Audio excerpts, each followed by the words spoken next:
Hello everyone, welcome to today's podcast. நான் உங்கள் மலர், English language expert from Scoreclever. நாம இன்னைக்கு த ஹிந்து நியூஸ் பேப்பர்ல ஏப்ரல் 10, 2026 அன்னிக்கு வந்த 2 முக்கியமான எடிட்டோரியல்ஸை பத்தி தெளிவா பார்க்க போறோம். This is a very short breakdown. A very detailed breakdown of daily editorials are available on our editorial analysis website. அந்த வெப்சைட்ல எடிட்டோரியலை சென்டென்ஸ் ஸ்ட்ரக்சர் அடிப்படையில் ஃப்ரேஸ் பை ஃப்ரேஸாக பிரித்து ஒவ்வொரு ஃப்ரேஸுக்கும் vocabulary, Tamil translation, simplified English எல்லாம் கொடுத்துருக்கோம். இது மட்டும் இல்லாம சென்டென்சஸ் ஓட கான்டெக்ஸ்ட், பேக்ரவுண்ட், 5 பாயிண்ட் சம்மரி, அப்புறம் எடிட்டோரியல் டோன் இது எல்லாமும் விளக்கமா இருக்கும். ஒவ்வொரு எடிட்டோரியலுக்கும் எக்ஸாம் ஸ்டாண்டர்ட்ல ரீடிங் காம்ப்ரிஹென்ஷன் கொஸ்டின்ஸ் கூட இருக்கு. வெப்சைட் லிங்க் டிஸ்கிரிப்ஷன்ல கொடுத்திருக்கேன். Scoreclever provides daily premium editorial vocabulary PDFs.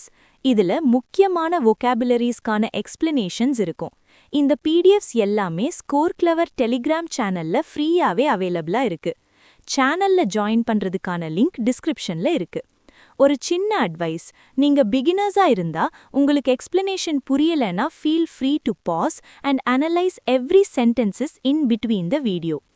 Meaning புரிஞ்சதுக்கு அப்புறம் முடிஞ்சா அந்த சென்டென்ஸை 2 தடவை கொஞ்சம் சத்தமா படிச்சு பாருங்க. பிகினர்ஸ் இந்த மாதிரி பிராக்டிஸ் பண்ணா கண்டிப்பா 6 monthsல அவங்க இங்கிலீஷ் நாலேஜ்ல ஒரு டிராஸ்டிக் இம்ப்ரூவ்மெண்ட் பார்க்கலாம். சரி வாங்க இன்னைக்கு எடிட்டோரியல்குள்ள போலாம். முதல் எடிட்டோரியல் டைட்டில் என்னன்னா டைம்லி இன்ஆக்ஷன், சரியான நேரத்தில் செயல்படாமல் இருப்பது. On RBI's decision to hold repo rate. Repo ரேட்டை உயர்த்தாமல் அப்படியே வைத்திருக்கும் RBIயின் முடிவை பற்றியது. சப்டைட்டில் பாருங்க, slowing growth and rising inflation necessitated unchanged rates. மந்தமான பொருளாதார வளர்ச்சியும் அதிகரித்து வரும் பணவீக்கமும் வட்டி விகிதங்களை மாற்றாமல் வைக்க வேண்டிய அவசியத்தை ஏற்படுத்தியது. இன்ஆக்ஷன் அப்படின்னா எந்த நடவடிக்கையும் எடுக்காமல் இருக்கிறது. ரெப்போ ரேட் அப்படின்னா ரிசர்வ் பேங்க் ஆஃப் இந்தியா மற்ற கமர்ஷியல் பேங்க்ஸுக்கு கொடுக்கிற கடனுக்கான வட்டி விகிதம். இன்ஃப்ளேஷன் அப்படின்னா பணவீக்கம், அதாவது பொருட்களின் விலைவாசி தொடர்ந்து உயரும் நிலை. தி RBI Monetary Policy Committee's decision to keep interest rates unchanged, வட்டி விகிதங்களை மாற்றாமல் வைத்திருக்கும் RBIயின் Monetary Policy Committeeயின் முடிவு a wait and watch approach. இந்த கவர்னர்ஸ் வேர்ட்ஸ், கவர்னரின் வார்த்தைகளில் சொல்லப்போனால் இது ஒரு காத்திருந்து கவனிப்போம் அணுகுமுறை. Is a sensible move. இது ஒரு புத்திசாலித்தனமான நகர்வு. மானிட்டரி பாலிசி கமிட்டி அப்படிங்கிறது இந்தியாவோட வட்டி விகிதங்களை முடிவு பண்ற RBIயோட ஒரு குழு. சென்சிபிள் அப்படின்னா நடைமுறைக்கு ஏற்ற, புத்திசாலித்தனமான அப்படின்னு அர்த்தம். At a time when hasty words and deeds, அவசரமான வார்த்தைகளும் செயல்களும் have roiled world markets, economies and even households, உலக சந்தைகள், பொருளாதாரங்கள் மற்றும் குடும்பங்களை கூட கலங்கடித்துள்ள இந்த நேரத்தில் a measured policy response was the need of the hour. ஒரு நிதானமான கொள்கை பதிலடிதான் இந்த நேரத்தின் கட்டாயமாக இருந்தது. hasty அப்படின்னா ரொம்ப அவசரமான, ராயல்ட் அப்படின்னா குழப்பத்தை ஏற்படுத்துறது அல்லது கலங்கடிப்பது, மெஷர்ட் அப்படின்னா நன்கு யோசித்து கவனமாக எடுக்கப்பட்ட, நீட் ஆஃப் தி அவர் அப்படின்னா தற்போதைய அவசர தேவை. The challenge before the MPC is that MPCக்கு முன்னுள்ள சவால் என்னவென்றால் the main tool it has, the repo rate, அதனிடம் உள்ள முக்கிய கருவியான repo rate, impacts growth and inflation in opposite ways. வளர்ச்சியையும் பணவீக்கத்தையும் எதிர்வெதிர் வழிகளில் பாதிக்கிறது. டூல் அப்படின்னா கருவி, இங்க RBIயோட வட்டி விகிதத்தை குறிக்குது. That is, if it had raised rates, அதாவது அது வட்டி விகிதங்களை உயர்த்தியிருந்தால் to try to contain an anticipated surge in inflation, பணவீக்கத்தில் எதிர்பார்க்கப்படும் உயர்வை கட்டுப்படுத்த முயற்சிப்பதற்காக this would have hurt growth. இது வளர்ச்சியை பாதித்திருக்கும். contain அப்படின்னா கட்டுப்படுத்துவது, anticipated அப்படின்னா முன்னரே எதிர்பார்க்கப்பட்ட, surge அப்படின்னா திடீர் உயர்வு. On the other hand, மறுபுறம், if it lowered rates to boost growth, வளர்ச்சியை அதிகரிக்க வட்டி விகிதங்களை குறைத்திருந்தால் this would have pushed inflation up. இது பணவீக்கத்தை மேலே தள்ளியிருக்கும். பூஸ்ட் அப்படின்னா ஊக்கப்படுத்துவது அல்லது உயர்த்துவது. The war in West Asia has resulted in both of these undesirable outcomes. மேற்கு ஆசியாவில் நடக்கும் போர் இந்த இரண்டு விரும்பத்தகாத விளைவுகளையும் ஏற்படுத்தியுள்ளது. Supply chain constraints have pushed up costs. விநியோகச் சங்கிலி கட்டுப்பாடுகள் செலவுகளை அதிகரித்துள்ளன.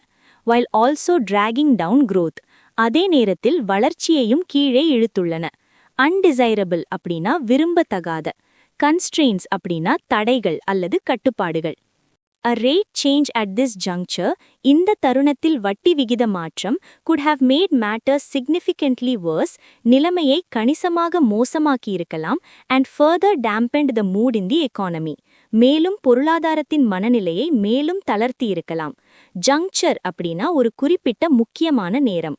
Dampened அப்படினா உற்சாகத்தை குறைப்பது அல்லது மந்தமாக்குவது. In his speech, RBI Governor Sanjay Malhotra predicted that தனது உரையில் RBI Governor Sanjay Malhotra கணித்து சொன்னது என்னவென்றால் India's GDP would grow 6.9% in 2026-27. இந்தியாவின் GDP 2026-27இல் 6.9% வளரும் என்று. Predicted அப்படினா கணிப்பது. GDP அதாவது Gross Domestic Product அப்படினா ஒரு நாட்டுல ஒரு வருஷத்துல உற்பத்தி செய்யப்படுற மொத்த பொருட்கள் மற்றும் சேவைகளோட மதிப்பு. Given that this is still the first month of the financial year, இது இன்னும் நிதியாண்டின் முதல் மாதம் என்பதை கருத்தில் கொண்டால், the forecast is likely to change considerably, இந்த கணிப்பு கணிசமாக மாற வாய்ப்புள்ளது. Over the subsequent MPC announcements, அடுத்தடுத்து வரவுள்ள MPC அறிவிப்புகளில், forecast அப்படினா எதிர்காலத்தை பற்றிய முன்னறிவிப்பு, subsequent அப்படினா அடுத்தடுத்து வரும். For example, உதாரணமாக, the MPC in April last year had predicted that கடந்த ஆண்டு ஏப்ரலில் MPC கணித்திருந்தது என்னவென்றால் growth in 2025-26 would be 6.5%. 2025-26இல் வளர்ச்சி 6.5% இருக்கும் என்று. In contrast, அதற்கு மாறாக, the government's latest estimate for the year is 7.6%. இந்த ஆண்டுக்கான அரசாங்கத்தின் சமீபத்திய மதிப்பீடு 7.6% ஆகும். Estimate அப்படினா மதிப்பீடு. Considerable uncertainty continues to persist in West Asia. மேற்கு ஆசியாவில் கணிசமான நிச்சயமற்ற தன்மை தொடர்ந்து நீடிக்கிறது. With shipping companies still hesitant to brave the Strait of Hormuz, கப்பல் தளவார நிறுவனங்கள் இன்னும் ஹார்முஸ் ஜலசந்தியை எதிர்கொள்ள தயக்கம் காட்டுவதால். Uncertainty அப்படினா நிச்சயமற்ற தன்மை. Persist அப்படினா தொடர்ந்து நீடிப்பது. Hesitant அப்படினா தயக்கம். Brave அப்படினா தைரியமாக எதிர்கொள்வது. All of this, coupled with the fuel constraints, இவை அனைத்தும் எரிபொருள் கட்டுப்பாடுகளுடன் இணைந்து, will continue to hamper growth in 2026-27, 2026-27இல் வளர்ச்சியை தொடர்ந்து பாதிக்கும். Coupled with அப்படினா இதோடு இணைந்து, hamper அப்படினா தடை செய்வது அல்லது தடுப்பது. The RBI lowered its growth forecast for the first quarter by just 0.1 percentage points. முதல் காலாண்டிற்கான தனது வளர்ச்சி முன்னறிவிப்பை RBI வெறும் 0.1% புள்ளிகளால் மட்டுமே குறைத்தது, which might end up being an over-optimistic reading of the situation. இது நிலைமையை பற்றிய அதிகப்படியான நம்பிக்கையான பார்வையாக முடிந்துவிடலாம். Over-optimistic அப்படினா அளவுக்கு அதிகமா நம்பிக்கை வைக்கிறது. The World Bank's India Development Update Report, உலக வங்கியின் இந்தியா டெவலப்மெண்ட் அறிக்கை, released on Thursday, வியாழக்கிழமை வெளியிடப்பட்டது, predicts a slowdown in industrial growth in India, இந்தியாவில் தொழில்துறை வளர்ச்சியில் மந்த நிலையை கணித்துள்ளது, over the course of this financial year. இந்த நிதியாண்டின் காலகட்டத்தில் slowdown அப்படினா மந்த நிலை. Consumer and government demand too is expected to slow, நுகர்வோர் மற்றும் அரசாங்கத்தின் தேவையும் குறையும் என்று எதிர்பார்க்கப்படுகிறது. As both groups try to tighten their belts. இரு தரப்பினரும் தங்கள் செலவுகளை குறைக்க முயற்சிப்பதால். Tighten their belts அப்படிங்கிறது ஒரு இடியம். இதுக்கு அர்த்தம் என்னன்னா, கையில் உள்ள காசு சிக்கனமா செலவு செய்ய ஆரம்பிக்கிறது. Inflation, on the other hand, is expected to accelerate considerably to 4.6%, according to the RBI. RBI-இன் கூற்றுப்படி accelerate அப்படினா வேகம் எடுப்பது அல்லது அதிகரிப்பது. Yet the MPC was correct not to raise rates. இருந்தபோதிலும் MPC வட்டி விகிதங்களை உயர்த்தாத முடிவு சரியானது. since most of the inflationary pressure is due to supply issues rather than demand conditions. தேவையின் நிலைமைகளை விட பணவீக்க அழுத்தம் பெரும்பாலான விநியோக பிரச்சினைகளால் ஏற்படுகிறது. இன்ஃப்ளேஷனரி பிரஷர் அப்படின்னா விலையேற்றத்தை தூண்டும் பொருளாதார அழுத்தம். Raising rates would not only have slowed growth further, வட்டி விகிதங்களை உயர்த்துவது வளர்ச்சியை மேலும் மந்தமாக்கியிருப்பது மட்டுமின்றி, but even the primary objective of containing inflation would not have been met. பணவீக்கத்தை கட்டுப்படுத்துவது என்ற முதன்மை நோக்கம் கூட நிறைவேறியிருக்காது. A lot of factors need to play out before monetary policy can act. பணவியல் கொள்கை செயல்படுவதற்கு முன் பல காரணிகள் வெளிப்பட வேண்டியுள்ளது. The war, the US tariff-related investigations, போர், அமெரிக்காவின் வரி தொடர்பான விசாரணைகள், greater clarity on a potential El Nino impact on the monsoon this year, to name a few. சிலவற்றை சொல்ல வேண்டுமென்றால், இந்த ஆண்டு பருவமழையில் எல் நீனோ ஏற்படுத்தக்கூடிய தாக்கம் பற்றிய தெளிவு. ப்ளே அவுட் அப்படின்னா உன்னு எப்படி நடக்குதுன்னு பொறுத்திருந்து பார்க்கறது. டாரிஃப் அப்படின்னா இறக்குமதி அல்லது ஏற்றுமதி பொருட்கள் மேல விதிக்கப்படும் வரி. Until then, inaction is the best course of action. அதுவரை எந்த நடவடிக்கையும் எடுக்காமல் இருப்பதே சிறந்த நடவடிக்கை ஆகும். கோர்ஸ் ஆஃப் ஆக்ஷன் அப்படின்னா ஒரு செயலை அணுகும் முறை. இந்த முதல் எடிட்டோரியலோட டோன் என்ன அப்படின்னு பார்த்தீங்கன்னா, இது அனலிட்டிக்கல் டோன்ல எழுதப்பட்டிருக்கு. ஏன்னா ஆத்தர் இங்க ஆர்பிஐ எடுத்த முடிவு சரியா தப்பான்னு ஒரு டேட்டா பேஸ்ட் அனாலிசிஸ் பண்றாரு. இன்ஃப்ளேஷன் அப்புறம் growthக்கு நடுவுல இருக்கிற சிக்கல்களை அலசி ஆராய்ஞ்சு வட்டி விகிதங்களை ஏத்தாம இருந்தது ஒரு லாஜிக்கல் அண்ட் பேலன்ஸ்ட் அப்ரோச்னு கிளியரா எக்ஸ்பிளைன் பண்ணியிருக்காரு. அதனால இது அனலிட்டிக்கல் டோன். உங்களுக்கு இப்போ வொக்காபுலரி படிக்கிறது ரொம்ப கஷ்டமா இருக்கா? கவலையப்படாதீங்க. கூகுள் பிளே ஸ்டோர்ல Scoreclever ஆப் அவைலபிளா இருக்கு. இந்த ஆப்ல வொக்காபுலரிஸ், idioms அண்ட் phrases அப்புறம் phrasal verbs எல்லாம் ரொம்ப ஈஸியா மனப்பாடம் பண்ணலாம். இந்த ஆப் ஒரு யூனிக் நியூ லேர்னிங் டெக்னிக்கை யூஸ் பண்ணுது. இதனால நீங்க ஒரு தடவை படிச்சா அதை எப்பவும் மறக்க மாட்டீங்க. நீங்க படிச்ச ஒரு இன்ஃபர்மேஷனை எப்போ மறப்பீங்க அப்படின்னு இந்த ஆப்பே ப்ரெடிக்ட் பண்ணி அதுக்கு ஏத்த மாதிரி உங்களை ரிவைஸ் பண்ண வைக்கும். ஸோ ஆஸ்பிரன்ஸ் எப்பவுமே படிச்சதை மறக்கவே மாட்டாங்க. போய் ட்ரை பண்ணி தாருங்க. அப்புறம் எங்களோட இந்த புது பாட்காஸ்ட் இனிஷியேட்டிவ் பத்தி உங்களோட ஃபீட்பேக்கை மறக்காம காமெண்ட்ஸ்ல சொல்லுங்க. இந்த பாட்காஸ்ட் கிரியேட் பண்ண நிறைய எஃபர்ட் தேவைப்படுது. ஸோ உங்களோட லைக்ஸ் கொடுத்து எங்களை சப்போர்ட் பண்ணுங்க. குறைஞ்சது உங்க ஃப்ரெண்ட்ஸ் 5 பேருக்காவது ஷேர் பண்ணுங்க. அப்புறம் மறக்காம சப்ஸ்கிரைப் பண்ணிடுங்க. இப்போ நாம 2வது எடிட்டோரியல் பார்க்கலாம். டைட்டில் என்னன்னா, Bengal blues on SIR and elections. வங்காளத்தின் சோகங்கள், SIR மற்றும் தேர்தல்கள் பற்றி. சப்டைட்டில் பாருங்க. SIR, not governance, dominates political discourse in poll-bound Bengal.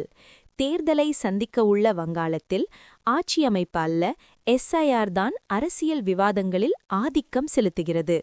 Blues அப்படின்னா கவலை அல்லது சோகமான நிலை. டிஸ்கோர்ஸ் அப்படின்னா விவாதம் அல்லது பேச்சு. போல்-பவுண்ட் அப்படின்னா தேர்தலை எதிர்கொள்ள உள்ள. West Bengal, one of the largest and politically consequential states in eastern India. கிழக்கு இந்தியாவின் மிகப்பெரிய மற்றும் அரசியல் ரீதியாக முக்கியத்துவம் வாய்ந்த மாநிலங்களில் ஒன்றான மேற்கு வங்கம் goes to polls on April 23. April 23 அன்று தேர்தலை சந்திக்கிறது. with a second phase on April 29. இதன் 2ஆம் கட்ட வாக்குப்பதிவு ஏப்ரல் 29 அன்று நடைபெறுகிறது. consequential அப்படின்னா முக்கியமான அல்லது அதிக விளைவுகளை ஏற்படுத்தக்கூடிய. As attention shifts from other elections held on Thursday, வியாழக்கிழமை நடந்த மற்ற தேர்தல்களிலிருந்து கவனம் திரும்பும்போது the eastern state presents a dispiriting picture. இந்த கிழக்கு மாநிலம் ஒரு ஊக்கத்தை சீர்குலைக்கும் சித்திரத்தை அளிக்கிறது. டிஸ்பிரிட்டிங் அப்படின்னா மனச்சோர்வை ஏற்படுத்துற அல்லது நம்பிக்கையை இழக்க வைக்கிற. An election that should be about governance and livelihoods, நிர்வாகம் மற்றும் வாழ்வாதாரங்கள் பற்றி இருக்க வேண்டிய ஒரு தேர்தல், is instead being fought over identity and the composition of the electoral roll itself. அதற்கு பதிலாக அடையாளம் மற்றும் வாக்காளர் பட்டியலின் கட்டமைப்பு மீதே போராடப்படுகிறது. livelihoods அப்படின்னா வாழ்வாதாரம், composition அப்படின்னா கட்டமைப்பு, electoral roll அப்படின்னா வாக்காளர் பட்டியல். The Trinamool Congress has been in power for 3 terms. Trinamool Congress தொடர்ந்து 3 முறை ஆட்சியிலிருந்து வருகிறது. After wresting power from the left front, இடதுசாரி முன்னணியிடமிருந்து அதிகாரத்தை கைப்பற்றிய பிறகு. wresting அப்படின்னா போராடி அல்லது பலவந்தமாக பறிப்பது. In a more rational world, ஒரு அதிக பகுத்தறிவுள்ள உலகத்தில் the outcome of the 2026 assembly elections would have depended upon 2026 சட்டமன்ற தேர்தலின் முடிவு எதை சார்ந்திருந்திருக்கும் என்றால் the performance of the Mamata Banerjee-led government over the last 15 years. கடந்த 15 ஆண்டுகளில் மம்தா பானர்ஜி தலைமையிலான அரசாங்கத்தின் செயல்பாட்டை and how it has positioned a state that continues to occupy a middling or low rank in major socio-economic indicators. முக்கிய சமூக பொருளாதார குறியீடுகளில் தொடர்ந்த நடுத்தர அல்லது குறைந்த இடத்தை பிடித்துள்ள அந்த மாநிலத்தை ரேஷனல் அப்படின்னா பகுத்தறிவுள்ள அல்லது நியாயமான, பொசிஷன்ட் அப்படின்னா நிலைநிறுத்துவது, மிட்லிங் அப்படின்னா நடுத்தரமான, இண்டிகேட்டர்ஸ் அப்படின்னா குறியீடுகள். Yet, governance has almost never been the criterion. இருந்தபோதிலும் நிர்வாகம் என்பது பெரும்பாலும் ஒரு அளவுகோலாக இருந்ததே இல்லை. That has determined voter choices in the state in the recent past. சமீபத்திய கடந்த காலத்தில் இந்த மாநிலத்தில் வாக்காளர்களின் தேர்வுகளை தீர்மானித்த ஒரு அளவுகோலாக. And this election does not seem to be an exception. மற்றும் இந்த தேர்தலும் அதற்கொரு விதிவிலக்காக தெரியவில்லை. கிரைட்டீரியன் அப்படின்னா ஒரு முடிவை எடுக்க பயன்படும் அளவுகோல். எக்ஸெப்ஷன் அப்படின்னா விதிவிலக்கு. The state, one of a dozen that underwent a special intensive revision process. ஒரு சிறப்பு தீவிர திருத்தச் செயல்பாட்டிற்கு உட்பட்ட ஒரு டசன் மாநிலங்களில் ஒன்றான இந்த மாநிலம். Carried out by the Election Commission of India. இந்திய தேர்தல் ஆணையத்தால் மேற்கொள்ளப்பட்ட அந்த செயல்பாடு. Registered a drop of 91 lakh electors, a 12% decrease. 91 லட்சம் வாக்காளர்கள் குறைவை பதிவு செய்துள்ளது. இது ஒரு 12% வீழ்ச்சி. ரிவிஷன் அப்படின்னா திருத்தம். எலெக்டர்ஸ் அப்படின்னா வாக்காளர்கள். Ground reports revealed that the exercise, கள அறிக்கைகள் வெளிப்படுத்தியது என்னவென்றால் இந்தச் செயல்பாடு unlike in Bihar, where deletions were more evenly distributed on communal lines, பீகாரை போல் அல்லாமல் அங்கு நீக்கங்கள் மத அடிப்படையில் மிகவும் சமமாக விநியோகிக்கப்பட்டிருந்தன.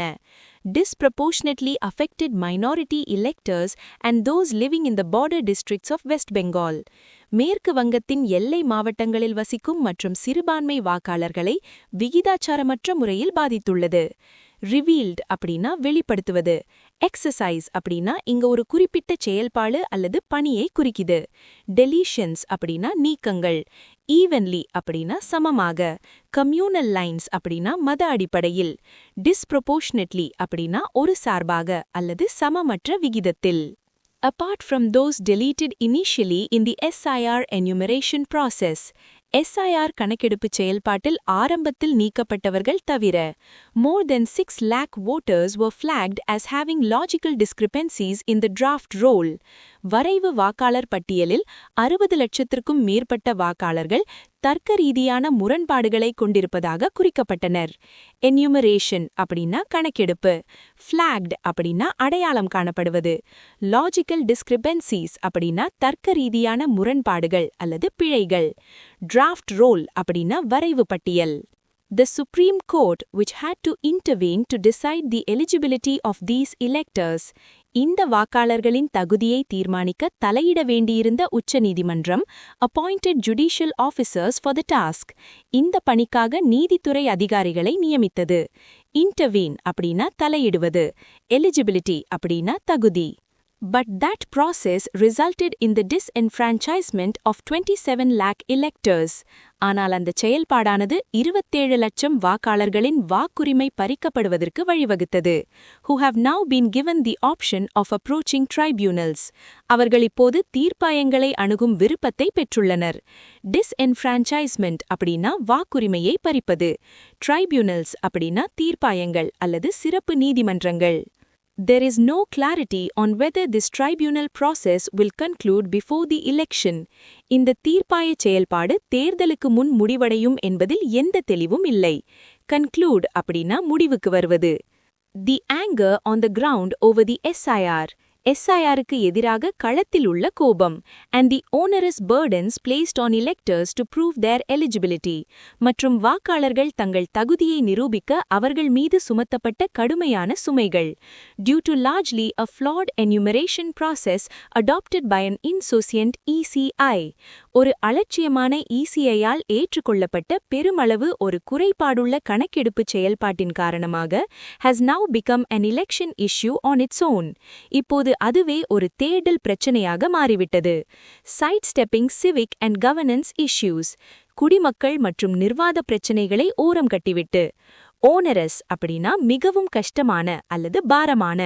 ஃப்ளாட் அப்படின்னா குறைபாடுள்ள. இன்சோசியன்ட் அப்படின்னா கவலையற்ற அல்லது அலட்சியமான. சைட் ஸ்டெப்பிங் அப்படின்னா ஒரு விஷயத்தை தவிர்ப்பது அல்லது ஓரம் கட்டுவது. The Trinamool has projected the discontents over the SIR as a consequence of the centers and ECI's machinations. SIR மீதான அதிருப்திகளை திரிணாமுல் எவ்வாறு முன்வைத்துள்ளது என்றால் அது மத்திய அரசு மற்றும் ECI-இன் சூழ்ச்சிகளின் விளைவு என்று. Projected அப்படின்னா முன்னிறுத்துவது அல்லது காண்பிப்பது. Discontents அப்படின்னா அதிருப்திகள். Consequence அப்படின்னா விளைவு. Machinations அப்படின்னா சதித்திட்டங்கள் அல்லது சூழ்ச்சிகள். While the BJP has wielded the SIR as a tool, அதே நேரத்தில் BJP இந்த SIR-ஐ ஒரு கருவியாக கையாண்டுள்ளது. To polarize elections on religious lines. தேர்தல்களை மத ரீதியாக துருவப்படுத்துவதற்காக. Wielded அப்படின்னா கையாளுவது அல்லது பயன்படுத்துவது. Polarize அப்படின்னா மக்களை இரண்டு எதிரெதிர் துருவங்களாக பிரிப்பது.